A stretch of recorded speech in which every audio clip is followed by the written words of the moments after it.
Hi everyone, it's me Lina and welcome to my YouTube channel, and thank you a lot for checking my videos out. And today in this video I would like to read you bedtime stories to help you sleep. And those stories going to be from this beautiful book. I already chose 2 stories for you.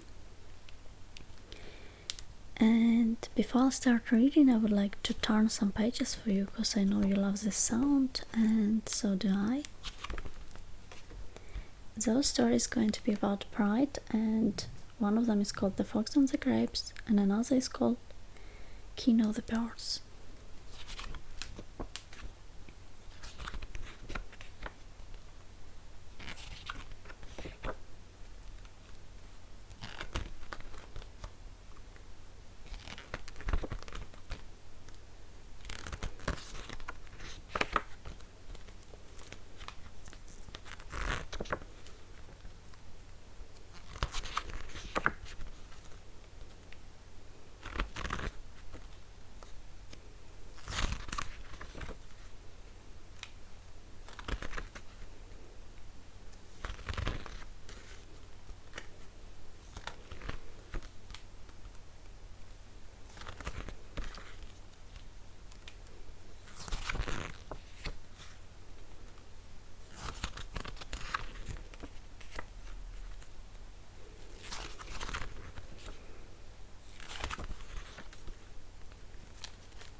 The Fox and the Grapes.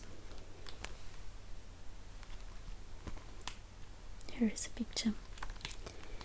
Looking up, Fox caught sight of some grapes high on the wall, glinting like plum purple jewels. His mouth watered. They looked full of juice, round and ripe, ready for plucking.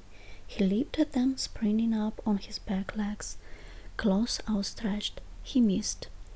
Fox tried again, this time running and jumping, but no matter how hard he tried, the grapes stayed tantalizingly out of reach. The hot sun beat down on his thick russet coat, and Fox began to feel tired and thirsty.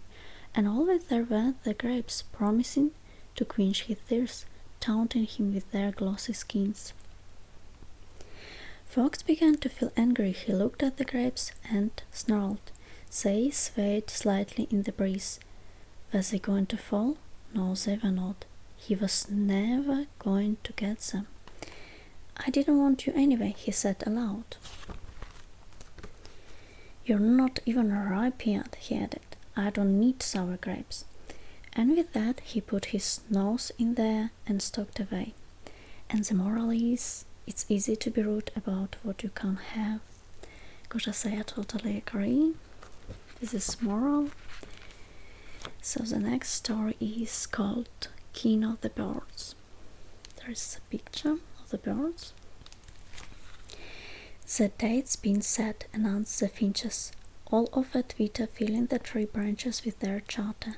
The date? Croaked Jackdaw. For the contest, replied the swans. Zeus has summoned all the birds to meet on the last day of the month. He will choose the most beautiful of us all to be Kino the Birds. When that day dawned, the birds flew down from the sky and met in the meadows to prepare themselves for the contest. Jackdaw was there too, and as he gazed around, his heart sank. The other birds were dazzling. They had long curling tail feathers, shining crests, wings that flashed blood red, bronze, and other blue. And what am I? Thought Jackdaw. Black. Plain black. But as the other birds began to parade around, his eager brain was busy brewing a plan. The ground, he realized, was littered with feathers, brilliant and patent as he could never hope for his own to be. And so while the others primped and preened, Jackdaw snatched up their fallen feathers in his sharp beak. Then he hopped behind a bush and tucked the stolen feathers between his own. When he emerged, swaggering and triumphant, the other birds cried out. Jackdaw shone like the sun. He shimmered like a rainbow. He dazzled like the summer sea. Who is that? They gasped. Before Jackdaw could reply, Zeus drew up in his chariot and looked down at the birds. They ruffled their feathers and fanned their tails. 100 pairs of beady black eyes pleaded, "Choose me, choose me." There is a picture. Zeus raised his arm and pointed at Jackdaw.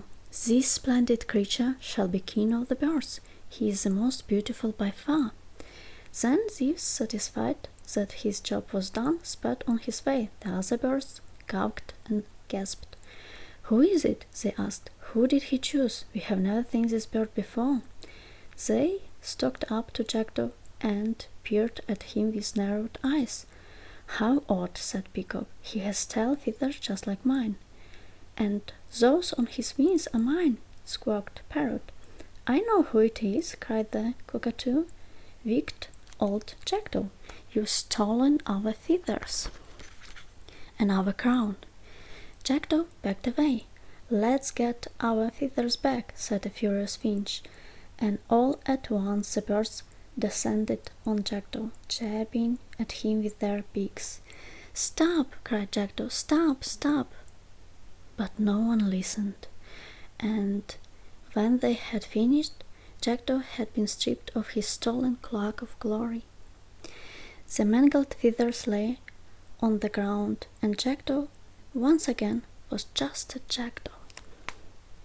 And the moral is, you can't hide who you really are. I hope that those stories gonna help you to fall asleep and gonna sleep well. Well, good night, sweet dreams. Oh, I hope your nap's going to be nice. I mean, well, relaxing, I suppose. Well, sleep tight.